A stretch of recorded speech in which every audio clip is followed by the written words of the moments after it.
This video is sponsored by DraftKings. What's up, everybody? Welcome back to the channel. Man, we got a good one coming at you. UFC 301 in Rio de Janeiro, Brazil. And let me tell you, this main event is going to be fire. Five-minute round, title shot of non-stop action. We got Alexander Pantoja versus my man, Steve Erceg. You're probably wondering, who is this Steve Erceg? Well, stay tuned. We're gonna be breaking down each fighter and what they gotta do to win this fight. Let's get into the video. What up, everybody? What's up, everybody?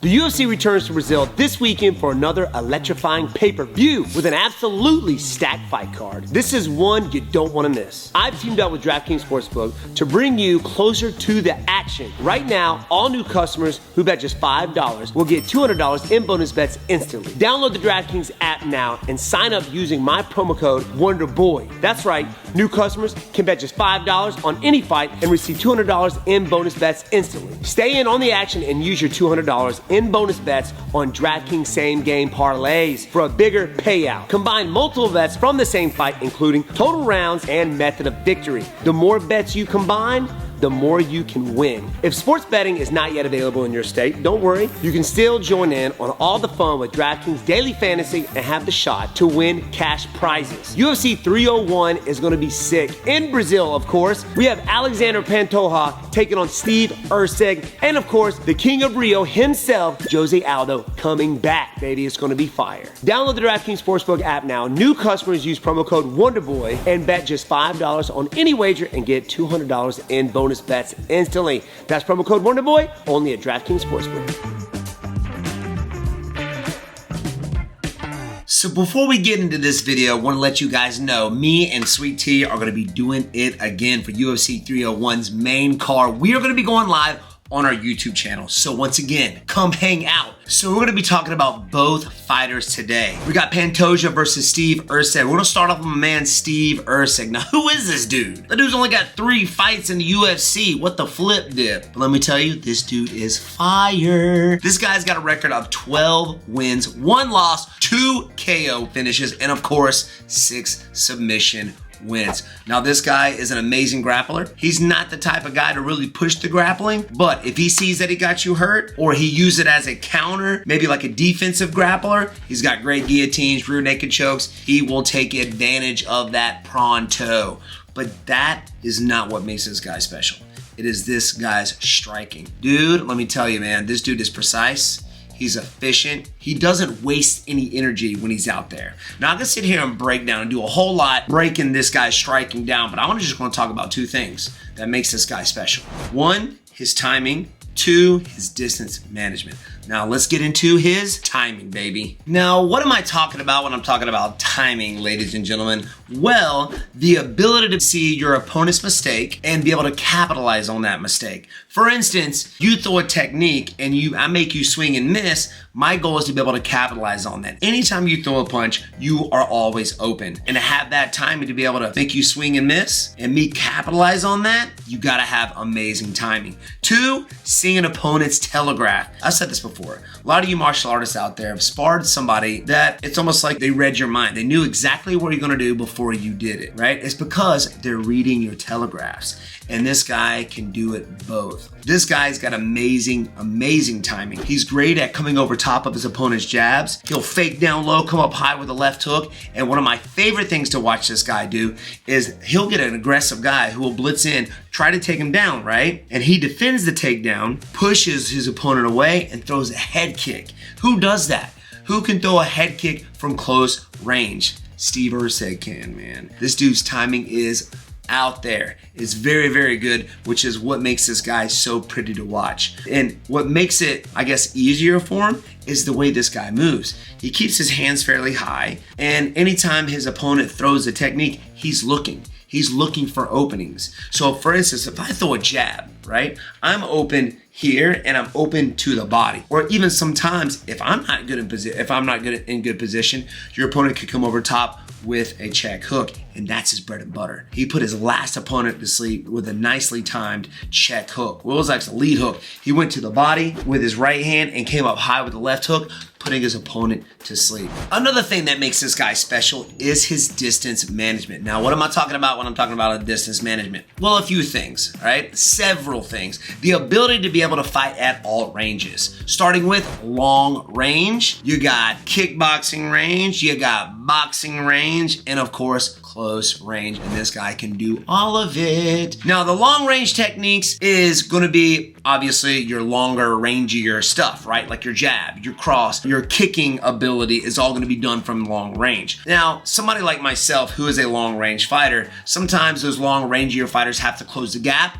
to be able to put their hands on you because they stay at such a long distance. Obviously, Michael Venom Page, who's also a long range fighter, he's able to close the gap. If you notice when he fought Kevin Holland, I suggest you check that out. It was amazing. But he's also back out. He's predominantly a long range fighter. Now you have the kickboxing range, and I think that this is where he excels from. My man Steve Erceg, he fights very well out of that kickboxing range. Not so much boxing range where you're kind of in the pocket the entire time, but in that kickboxing range where you still have to kind of close the gap, throw your techniques, and kind of shuffle back out. And when you're at that range, it's easy. All you gotta do is lift your leg up and you gotta kick to the face from that range. Now, why is he so special here? He stays in good position, for one. The guy's very disciplined when it comes to his fighting stance and where he's at. He's able to keep that kickboxing range wherever his opponent moves. If you're fighting off against a good striker, if you notice this, the Izzy Adesanya's, the MVPs, the Conor McGregors, anytime their opponent moves forward or backwards, the striker, whoever's managing that distance, they keep that distance the entire time. And it puts your opponent at your striking range. That's the whole play. That's the whole game plan. Whoever keeps their opponent at their striking range, wherever that is, will end up winning or have more weapons in their arsenal. And Steve Erceg is very good at that kickboxing range. Anytime his opponent moves in, he slides back. He doesn't allow them to even get an inch closer. Because if they get an inch closer, they can put their hands on you. But this is great for him because as he slides back, his opponent's missing their strikes, which is allowing him to counter strike back. You've seen it time and time again with this guy. All right, his opponent will step in to throw a jab, he slides back, comes over top with the right hand, drops his opponent. His opponent backs up. You don't see this a lot. When your opponent backs up, they're backing up for a few reasons. Number one, to try to lure you in, to try to get you coming downhill, so when they sit down and they sit down on that punch or kick, it's that much more powerful. Or they're tired. I very rarely let my opponent back up without me being in a dangerous range. I don't let them back up and take a breather because I don't want them to rest. And Steve Erceg is very good at that. Anytime his opponent is backing up, he's moving forward. He's staying threatening at that range. The dude is in your face and he's always in position to throw a technique with full power and full speed. Very rarely is this guy out of position when it comes to throwing his punches. He's very crisp, very clean. When it comes to his strikes, he always brings his hands back, which makes him defensively sound. And I think that's what makes this guy special. He'll shuffle in, throw his 1-2 or hook, and slide back out just enough to get you to miss. And that's when he's countering over top of your techniques, or while you're throwing your techniques, or kicking you in the face. The guy is nasty. I'm so looking forward to watching this guy go out there and put on a striking clinic. Next up, the man himself, the champ, Alexander Pantoja. This dude is a monster. Obviously, this dude has fought some of the who's in the flyweight division. The dude is tough. He is resilient. He will take a beating and keep on moving forward, looking just like Michael Myers walking somebody down to murder them. That's what it looks like when you're facing off against Alexander Pantoja. The dude's a beast. Now, I'm gonna do something a little different when it comes to breaking down Alexander Pantoja. I've picked out 3 of his previous wins that I think shows something different in each fight, and those 3 things is what makes this guy so special. We're gonna start off with fight number 1, my man Matt Schnell. Now, Erceg and Pantoja both fought Matt Schnell and both put him to sleep. But let me tell you, what I think about this and what I saw during this Pantoja and Schnell fight is a few things. Number one, Pantoja has amazing timing. This dude literally threw an overhand right at the exact same time Schneel was coming forward with his strikes. And it takes amazing timing to be able to do that. And not only that, he didn't do it walking forward, which is how you always see Pantoja fight. He did it backing up. So this guy is not only dangerous when he's coming downhill, but also whenever he is backing up. So it shows great timing when he slipped over and threw that overhand right, putting him to sleep, putting him flat on the mat. And that's hard to do when you're backing up. So he's dangerous backing up as well. Fight number 2. And I want you guys to go and check these fights out, man, because these things were awesome. They're on YouTube, and we'll show some clips of it here. But his fight with Alex Perez. It was a first round rear naked choke finish, but from when that bell rang, and these guys, they met each other in the middle, and they duked it out up until the finish. There's 2 things I want you to look out for in this fight. Number 1 is Pantoja's resiliency, man. This dude took some shots, took some heavy hits, and he kept on moving forward. It was almost like it didn't budge him one bit. It shows Pantoja's will to win. That this guy is not afraid to go out there and take a licking, because this guy is going to keep on ticking. You know what I mean? I hear that all the time. But this guy has got it, man. He's not afraid to take a beating. And let me tell you, mentally, before stepping out there and facing off against somebody like Pantoja, knowing that he's this way will break a lot of guys before they even step out there. Knowing that this is not going to be easy, that you cannot break this guy's will. And let me tell you, this guy has the will to win. And of course, that's not the only thing that you see in this fight. The other thing in this fight that you see is the chaos that is Pantoja. That this guy did not stop moving forward up until the finish. And it was chaos, man. It was beautiful. It wasn't the most pretty, technique, the best technique out there, but it was pretty in the fact that this guy was so chaotic out there that his opponent just couldn't keep up. From the striking, using his strikes to set up the takedown. Next thing you know, Pantoja had this dude's back and finishing him in the first round. The dude is chaos, and that is so hard to deal with when you're going out there facing off against an opponent. And the last fight I want you guys to check out. First round finish, but he fights a guy named Wilson Reese. What I like about this fight, and which I think you guys will see as well, is that Pantoja, not only is this guy resilient, but he's explosive. This dude has a blitz on him like no other. You see a lot of karate blitzes in the UFC and other fight organizations. People are starting to use it more and more and more, but this guy, he is so explosive. He can close that gap so flipping fast with his blitz, putting Wilson Reese to the floor and ground and pounding him out. So he's got the distance management. He got explosiveness. He's got chaos on his side. He's got resilience on his side. And of course, he's got timing. This dude has it all. I'm looking forward to this fight. It's going to be sick. Now, let's talk about what these guys have to do to get this W. We're going to start with my man Erceg, Steve Erceg. Let me tell you something. When it comes to fighting Pantoja, you only got to do one thing, and that's going to use your distance management and your timing. You got to keep this guy who loves to be in your face at bay. Now, you know he's going to have one direction to go, and that's straight forward. If it's with the blitz, or he's just kind of walking you down like that Michael Myers, which is going to lead up to a few things. Number one, luring your opponent into your strike. So I believe if Steve Erceg is smart about it and he can keep him at bay and not let that, that blitz get to you, you can easily step back and lure him down that rabbit hole. And once you get him down that rabbit hole, it's easy to kind of sit down and let him run into something. If it's a knee, if it's a right hand, if it's a sit down on your left hook that you like to put people to sleep with, I think you can finish him that way. Now, this guy Pantoja takes a lot of punishment. We've seen it in the past. The guy takes a lot of hits, and he relies on his toughness to win fights. Now, Erceg is very crisp with his techniques. He's very precise with his techniques.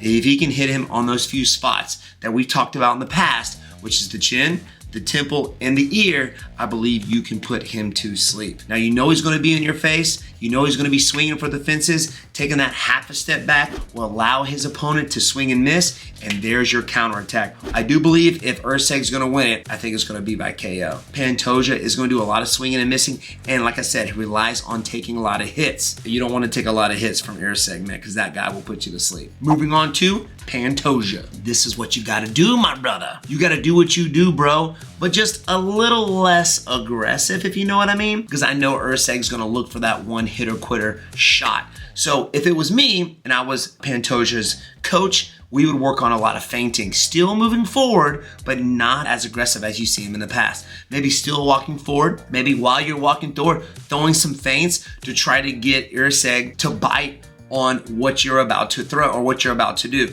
Sometimes you can fatigue a good counter striker by just throwing feints because they're always ready to throw. And when you feint, they let off on that trigger a little bit. They may not throw the technique, but they let off on that trigger, which kind of messes them and can fatigue them. So don't be as aggressive. I would say throw a lot of feints and mix up your striking with your wrestling. You gotta be a dog in this fight, but just a little less aggressive, all right? Kind of dirty box him, make him heavy, make him guess, make him think, all right, this guy's gonna strike. Never mind, he's shooting for the legs. You gotta move it up and down. And I think your cardio, which you have for days, this is a 5 and a round fight. I think you could wear him out. If you get him up against the fence, we've seen against good strikers in the past, GSP was really well with this method. He would get strikers up against the fence, lay on them, defend the takedown, tire the arms out, which is what actually Shawkat tried to do with me.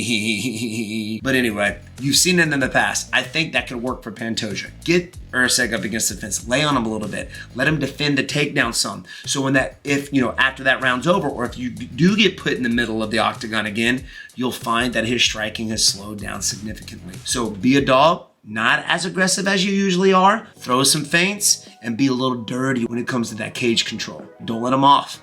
Get him to the fence. Be smart with it. Lay on him a little bit and tire him out. If Pantoja is going to win it, it's going to be with one of those perfectly timed overhand rights, or he's just going to be a dog and grind him out and get that decision win at the end. Let me know what your comments are down below, guys. I love breaking these type of fighters down. Let me know what you think in the comments below and who you're going to win. Who you picking, baby? We want to know. Obviously, UFC 301, me and Sweet T are going to be hanging out with you guys, so tune in, come hang with us, and I love you. Peace.